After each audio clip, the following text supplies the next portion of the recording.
जय हिंद दोस्तों।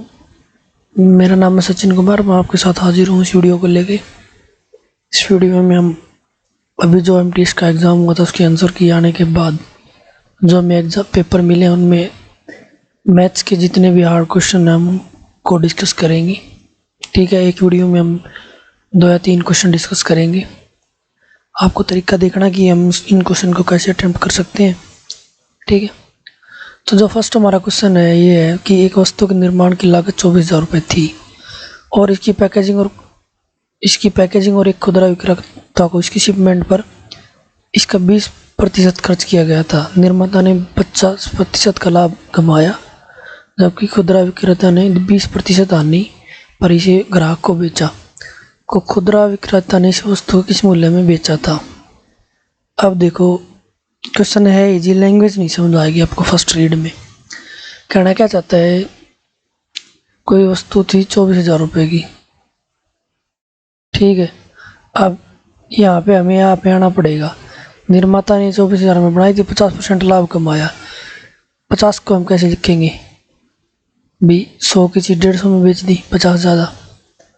50 3 से 50 2 से इसको काटेंगे 12,000 आएगा, तो यानी उसने 36,000 में बेच दी वो चीज़।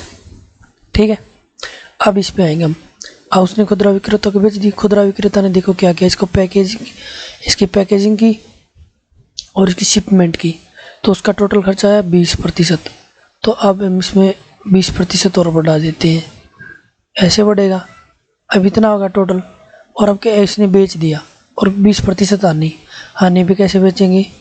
100 की चीज़ थी और 20 की हानि होगी, 80 की रहेगी वो। ठीक है, कैसे काटना हमें, 20 छिका 120, 20 पंजा 100। ठीक है, और 2 जीरो से 2 जीरो गई। ठीक है, और ये हमारा आ जाएगा 72।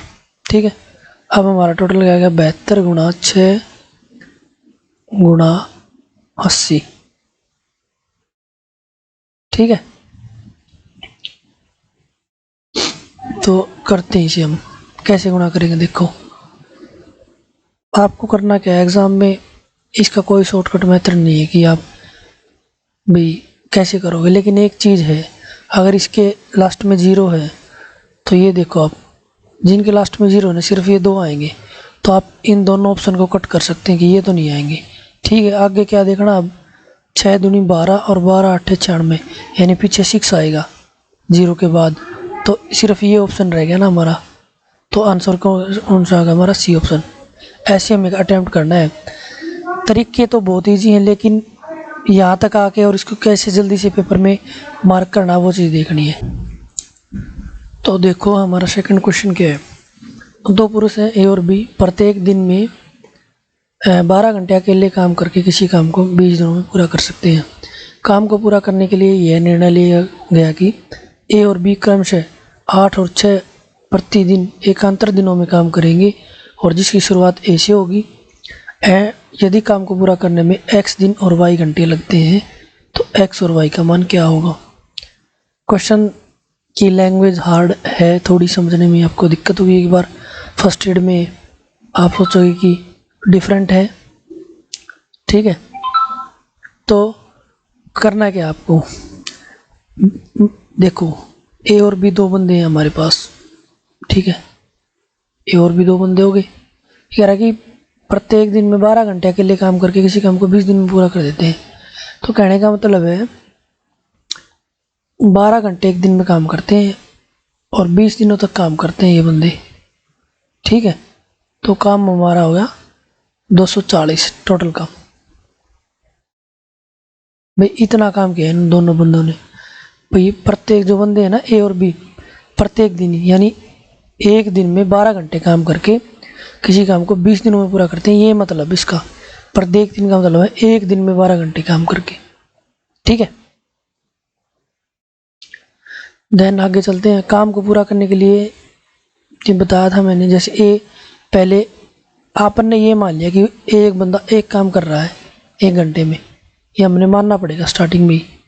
ठीक है, तो ये बंदा है ए, ये एक दिन में 8 काम करता है और ये 6 काम करता है, यानी हमने ये मान लिया कि 1 घंटे में एक काम करेगा एक बंदा। ठीक है, तो पहला दिन है, ये पहला दिन है, ए काम करेगा।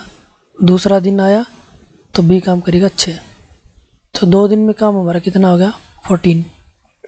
ठीक है, 14 काम हो गया हमारा 2 दिन के अंदर। करना क्या, हमें इसके नज़दीक पहुंचना सबसे पहले तो इसको मल्टीप्लाई करके।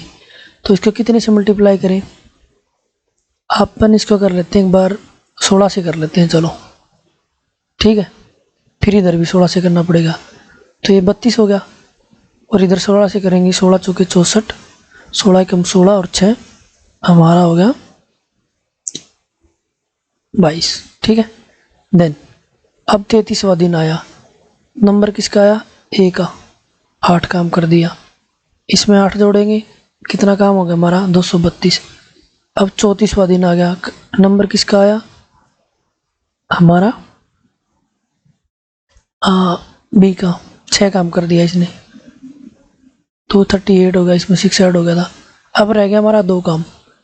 ठीक है, तो 34 दिन तो हमारे पूरे पूरे हो गए। यहाँ पे 2 काम है, तो मैंने बताया था कि एक बंदा 1 घंटे में 1 काम कर रहा है। स्टार्टिंग में हमने मान ली थी चीज़ें, तो 2 घंटे का काम रह गया, यानी 2 काम 2 घंटे के। और 34 दिन, ये देखो 34 दिन हो गए और 2 घंटे ये हो गए।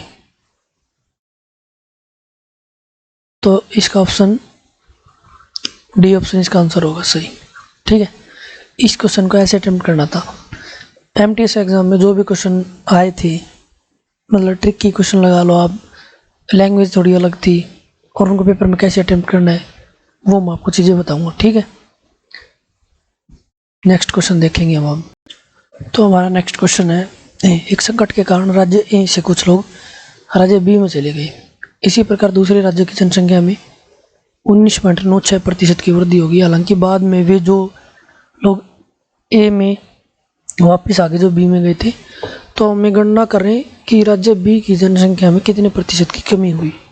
करना क्या है, देखो क्वेश्चन हार्ड नहीं है। मैं आपको इसमें एक चीज़ बताऊंगा कि आपको एग्ज़ाम के टाइम जब आप कैलकुलेशन कर रहे होते हैं तो कहाँ तक कैलकुलेशन करनी थी, कितना टाइम लगाना था और कैसे आंसर को मार्क कर देना था, वो चीज़ें बता रहा हूँ।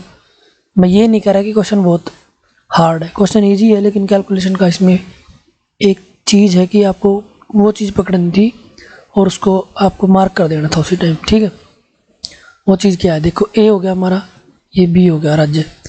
चलो इसमें भी 100 थे मान लिया, इसमें भी 100 थे।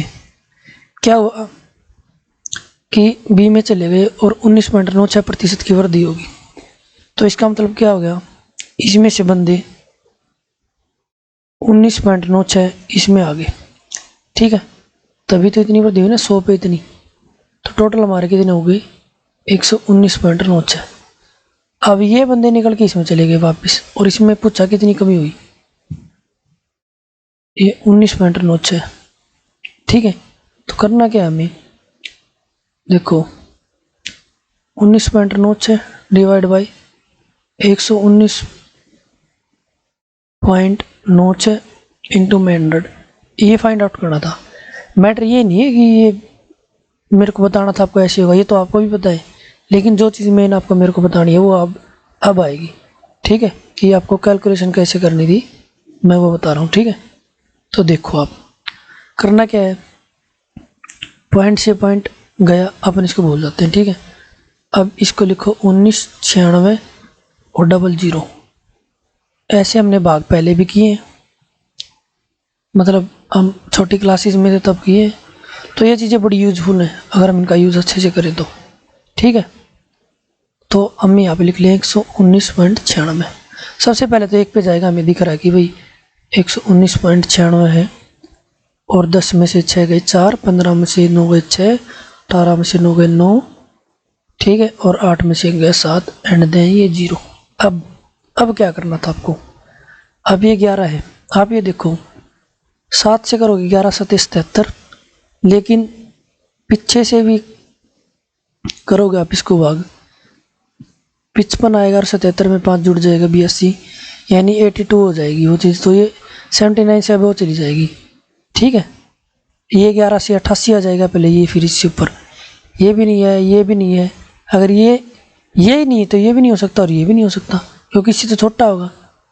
ओनली ऑप्शन 1 है हमारा। सिर्फ हमें एक चीज़ चेक करनी थी बस यहाँ पे कि ये है इससे या इससे, इन दोनों से देख लेना था। ठीक है, तो वैसे भी दिख रहा था, अगर 11 से 9 से कर रहे 99 आ रहा है, 88 आ रहा है, 77, और 5 की वजह से फिर यहाँ पे बड़ा हो रहा है 82। सिर्फ ऑप्शन ये आ रहा है इसका आंसर। ठीक है, यही चीज़ें देखनी थी आपको, इतना ही देख के मार्क कर देना था। मैं आपको कुछ एक्स्ट्रा नहीं बता रहा हूँ कि मेरे को कुछ अलग आता है, मैंने आपको बता दिया। मैंने आपको सिर्फ ये चीज़ बताई कि एग्ज़ाम में आपको कैसे उस टाइम ऐसे देखती है मार्क कर देना था, इतना करते ही कि हाँ इसका आंसर ये होगा। ठीक है, तो इस वीडियो में इतना ही था। मैंने आज 3 क्वेश्चन कराए हैं आपको। पेपर में आपको कैसे अटेम्प्ट करने, तो ये चीज़ें आपको प्रैक्टिस से पता चलेंगी, आप प्रैक्टिस करते रहिए। ठीक है, और जब भी आप क्वेश्चन कर रहे हैं तो थोड़ा सोचिए उसके बारे में कि इसको शॉर्ट कैसे बनाया जा सकता है। मेरे हिसाब से कोई शॉर्ट ट्रिक है नहीं, शॉर्ट ट्रिक में पढ़ोगे कुछ हासिल नहीं होने वाला है। स्टिक टू बेसिक्स, जो भी आपने अभी तक सीखा है बेसिक में, उसी को यूज़ करके आप आगे बढ़ते रहिए। ठीक है, चलो ठीक है, आज की वीडियो में इतना ही। जय हिंद, फिर मिलते हैं नेक्स्ट वीडियो में।